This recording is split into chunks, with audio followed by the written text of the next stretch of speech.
Hello, কেমন আছো সবাই? আমি পৃথা চলে এসেছি ক্যালকাটা টু ক্যালিফোর্নিয়ার আরেকটা ভিডিও নিয়ে। আগের দিন তো দেখিয়েছিলাম কিভাবে লেকে যেতে গিয়ে আমরা পৌঁছে গেছিলাম একদম স্নোয়ে ঢাকা মাউন্টেনে। আর আজকে শোনাবো আমাদের বাকি ঘোরার গল্পটা।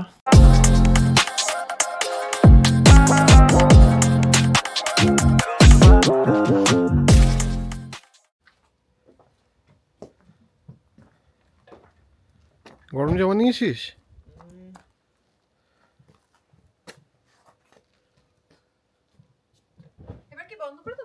হ্যাঁ, কটা জুতো নিচ্ছ? কি করছো তুমি? বুঝতে পারছি না আমি। আরে পরেছিলাম একটা স্নো জ্যাকেট। কি গরম! গরম? তোমার গরম লাগছে? বাবা, চিপসের প্যাকেটটা নিলি না? আর রাস্তা ভুল হয়নি, এবার আমরা এসে গেছি লেকটায়। এই লেকেরও কিন্তু ধারে ধারে এখনো বরফ রয়েছে। কি অপূর্ব জায়গাটা, দুর্দান্ত। তবে আকাশে কিন্তু একটু একটু মেঘ করে রয়েছে। এখানে প্রচুর পার্কিং, কারণ লোকই তো নেই, এই একজনকেই দেখছি, তাই জন্য আপাতত গাড়ি পার্ক করে আমরা হেঁটে হেঁটে যাচ্ছি। আর এখানে এটা হলো পাইন ক্রেস্ট লেক। কত যে পাইন কোন পড়ে আছে চারদিকে, শুধু পাইনই, বরফও রয়েছে।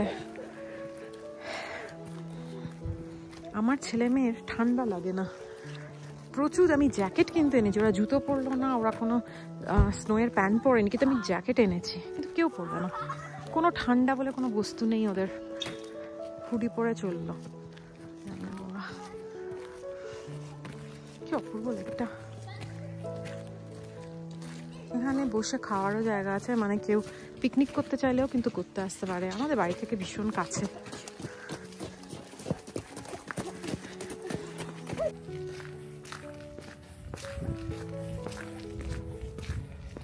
একটাই জিনিস, ওই একটা ফ্যামিলি দৌড়ে দৌড়ে গেল, ব্যাস, আর চড়াচড়ে কোনো লোক নেই। পুরো মনে হয় পৃথিবীতে যেন আমি একাই রয়েছি। ফাঁকা চারদিক, অসম্ভব শান্ত পরিবেশ। এই লেকটা কিন্তু প্লেনল্যান্ড থেকে বেশ অনেকটা উঁচুতে। এটার এলিভেশন হলো 5600 ফিট, আর তাই জন্যই এত চারদিকে বরফ আর এত ঠান্ডা এখানটাতে। গুনগুন, জিয়ান আর হিমাদ্রি কত দূরে চলে গেছে, মানে কতটা ছোট লাগছে দেখে বুঝতে পারছো যে এই এরিয়াটা কতটা জায়গা নিয়ে। ভীষণ শান্তি এখানে, লোক নেই, জন নেই, ফাঁকা জায়গা, দারুণ লাগছে।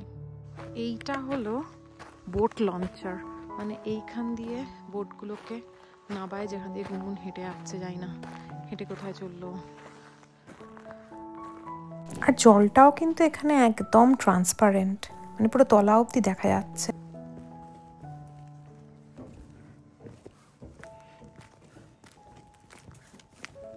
দিদি বসে থাকবে সামনে ফিরে, সামনে মুখ তোলা যাবে না, শুধু পেছন থেকে দিদিকে তুলতে হবে ছবি,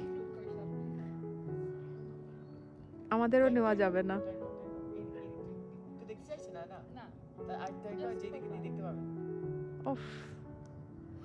মুখ দেখাতে যাবে না, কি অদ্ভুত এদের সব ছবি। আমরা ভাবি ছবিতে একটুখানি সুন্দর সুন্দর করে তাকাবো, কিন্তু ওদের না, ওদের হলো মুখ টুক দেখানো যাবে না ছবিতে, ওটাই স্টাইল।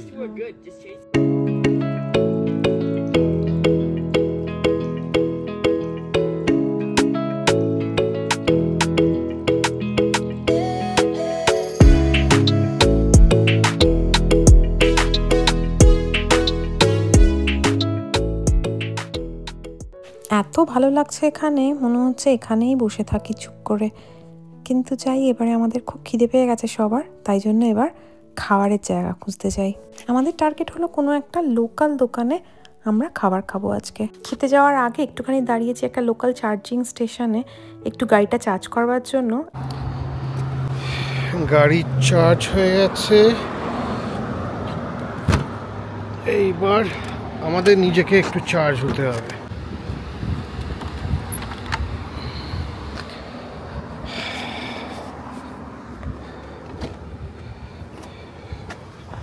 চলো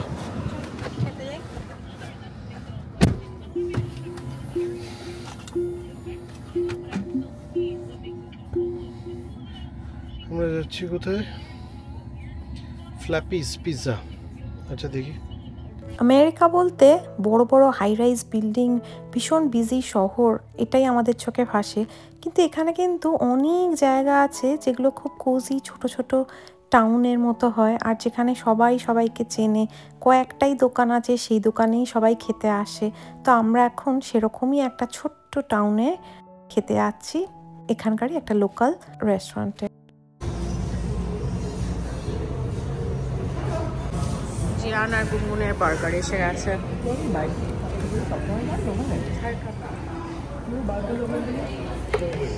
দেখেই দারুণ লাগছে।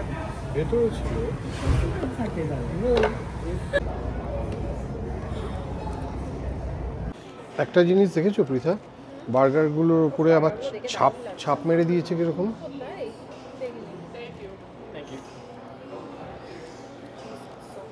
বার্গারের উপরে দেখুন একটা ছাপ দেওয়া আছে। আর এটা আমাদের এরকম থালায় আমরা বাড়িতেও কাউকে মানে কোথাও কাউকে খেতে দিই না, মানে কি এদের কায়দার লেভেলটা আমি ঠিক বুঝি না। অ্যালুমিনিয়ামের না, স্টিলের, কেউ এটা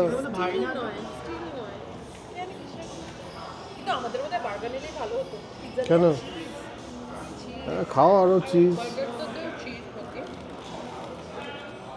বার্গারটা কিরকম ঠিকঠাক? সারাদিন লাগিয়ে দিবি তুই এটা খেতে, ভালো খেতে। গার্লিকের পুরো এক একটা গোটা গার্লিক কেমন লাগছে মাত্র?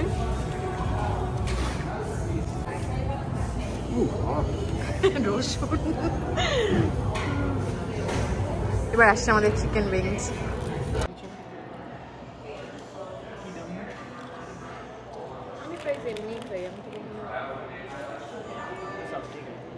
খাওয়ার পর মনে হলো যে কোথাও বেড়াতে গিয়ে একটু শপিং না করলে কি ভালো লাগে, তাই জন্য ভাবলাম যে এইটা একটা হাই স্ট্রিট, এই হাই স্ট্রিটেই সমস্ত দোকানগুলো রয়েছে, তাই একটুখানি হেঁটে দেখি। বেশিরভাগ দোকানেই এখানে নানা রকমের অ্যান্টিক জিনিস পাওয়া যায় দেখলাম। আমি দু একটা দোকানে ঢুকেছিলাম, যদিও ভিডিও করিনি। তো সুন্দর সুন্দর সমস্ত কাঠের ওপর খোদাই করা সব জিনিসগুলো রয়েছে, কিন্তু এত ইচ্ছে করছিল কিনতে, কিন্তু কি এক্সট্রিম দাম। মানে এই প্রথম বোধহয় আমি কোথাও বেড়াতে গিয়ে একটু কিচ্ছু কিনলাম না। একটা অপূর্ব সুন্দর একটা শোপিস পছন্দ হয়েছিল, বললো $500। আলাম না, দরকার নেই বাবা, আমার শুধু উইন্ডো শপিংই থাক আজকে। আর খাওয়া দাওয়া হয়ে গেছে, পেট ফেট ভর্তি। আপাতত আমরা আমাদের ওই কেবিনটাতে ফিরে যাচ্ছি, কালকে সকালবেলা বাড়ি চলে যাব। অলরেডি রাত হয়ে গেল আমাদের, সেবার কালকেই চলে যাব।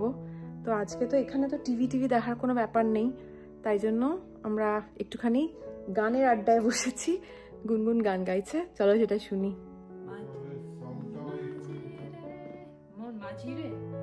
কিছু একটা গা, সন্ধ্যাবেলা এখানে বসে আছি, একটুখানি গানই শুনি।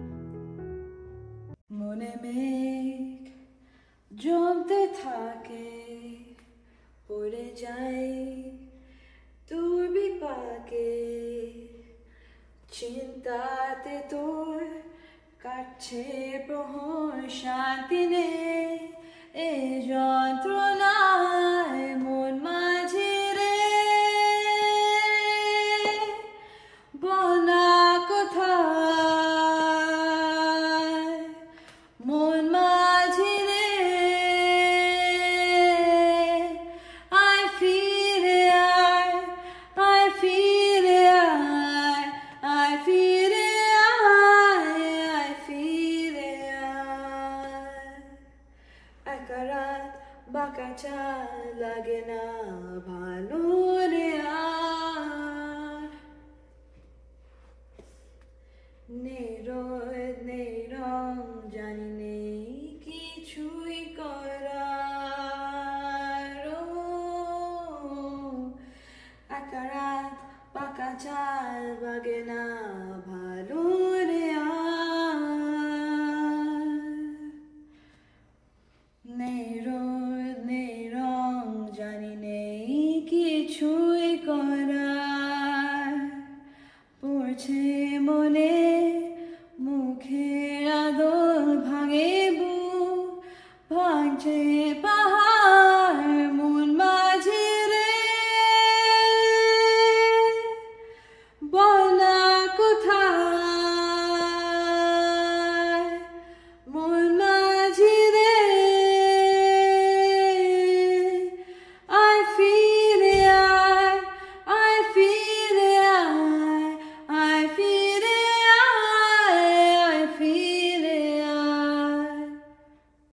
এখন আবার একা রাত পারটা ভুল করলাম। সকাল হয়ে গেছে, আজকে আমরা চলে যাব বাড়ি। কেমন ঠান্ডা সেটা একটু দেখাই। দেখো এই যে ডেকটা থেকে হিমাদ্রি যে খুঁটে খুঁটে তুলছে, এগুলো হলো কিন্তু সব জলগুলো জমে জমে বরফ হয়ে রয়েছে। মানে এখানে এখন এত ঠান্ডা যে যত জল রয়েছে ডেকের ওপর সেগুলো সমস্ত জমে ঝুড়ো ঝুড়ো স্নোয়ের মতো হয়ে গেছে। সত্যি এরকম একটা জায়গা ছেড়ে যেতে ইচ্ছে একদমই করছে না। মনে হচ্ছে ইস, আর একটা দুটো দিনও যদি থাকতে পারতাম। আর এই চেয়ারটাতে বসে আমার কফি খাওয়ার এত ইচ্ছে, তাই জন্য ভাবলাম না, যতই ঠান্ডা থাক আমি একটুখানি জ্যাকেট পরেও এখানে কফি খাবোই খাবো। অবশেষে কফি হাতে নিয়ে আরাম করে কফি খেতে খেতে জিয়ানকে কোনো রকমে পাকড়াও করলাম যে আমাকে একটা ছোট্ট অন্তত ভিডিও তুলে দে যে আমি এখানে বসে কিন্তু কফি খেয়ে গেলাম। একটা জিনিস দেখাই, দেখো এই যে এখানে একটা রাউন্ড থার্মোমিটার, জানি না এখানে দেখা যাচ্ছে কি না, দেখো ঘড়ির মতো ঝুলছে। এটাতে কিন্তু অ্যাকচুয়ালি টেম্পারেচার দেখাচ্ছে ফারেনহাইটে। প্রচণ্ড ঠান্ডা এখন বাইরে। আর এটা আমার ঠিক বেডরুমের জানলা দিয়ে এই ভিউটা, ছেড়ে যেতে ইচ্ছে করে বলো। ব্যাস আমরা পুরো রেডি, এইবারে আমরা বেরোবো। চারপাশটা একবার দেখাই। আমরা যেখানে দুদিন রইলাম আমি একটা লোককেও দেখলাম না।